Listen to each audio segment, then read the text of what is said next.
Salam, selamat pagi. Sedang mempersiapkan satu pelayanan untuk memberkati orang-orang yang ada di jalanan. Hari ini kita sedang mempersiapkan beberapa nasi bungkus yang dapat kita bagikan.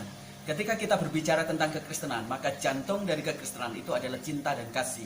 Tetapi ketika kita bicara kasih di retorika, maka kasih kita menjadi kasih yang munafik.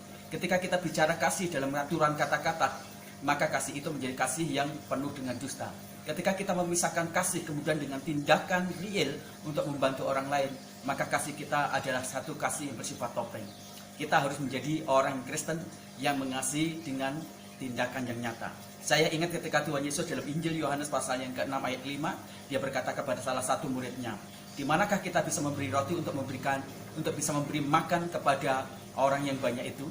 Nah, Bapak Ibu, hari ini saya percaya kita semuanya harus belajar menjadi orang Kristen yang mengasihi bukan dengan kata-kata, tapi tindakan langsung seperti Yesus. Pelajaran yang dapat kita petik dari perkataan Tuhan Yesus adalah, jadilah gereja atau orang Kristen yang memiliki kepekaan, empati dan simpati terhadap kebutuhan orang lain. Ketika orang lain mengalami kelaparan, Yesus bukan hanya cakap mengajar, tapi cakap hati, pikiran, dan rohnya untuk melihat kepekaan terhadap kebutuhan orang lain, dan di sana dia tumbuh empati dan simpati serta belas kasihnya. Maka jadilah gereja yang demikian. Yang kedua, jadilah gereja juga yang menjadi saluran berkat, menjawab kebutuhan-kebutuhan itu sendiri. Akhirnya Yesus melakukan sebuah tindakan, dia kemudian memberkati orang-orang itu dalam mujizatnya, sehingga orang itu dapat makan dan mereka dapat kecukupan kebutuhan-kebutuhan yang berhubungan dengan makanan mereka semuanya. Dan yang ketiga, jadilah orang Kristen yang berani memberi di tengah-tengah segala keterbatasan kita semuanya. Yesus dan murid-muridnya hanya memiliki 200 dinar. Tidak cukup itu semuanya untuk memenuhi 5.000 orang.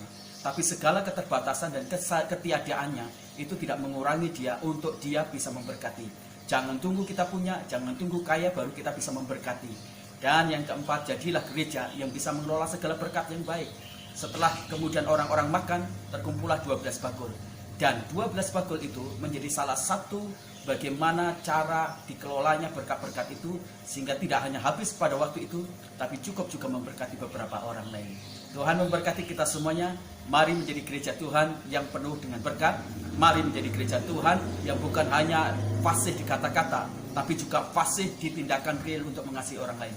Mari jadi gereja Tuhan yang menjadi sumber jawaban terhadap kebutuhan-kebutuhan orang lain.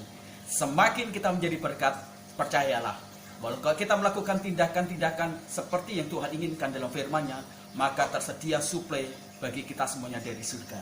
Tuhan memberkati kita semuanya, makin menjadi berkat di tengah-tengah pandemi COVID ini. Amin.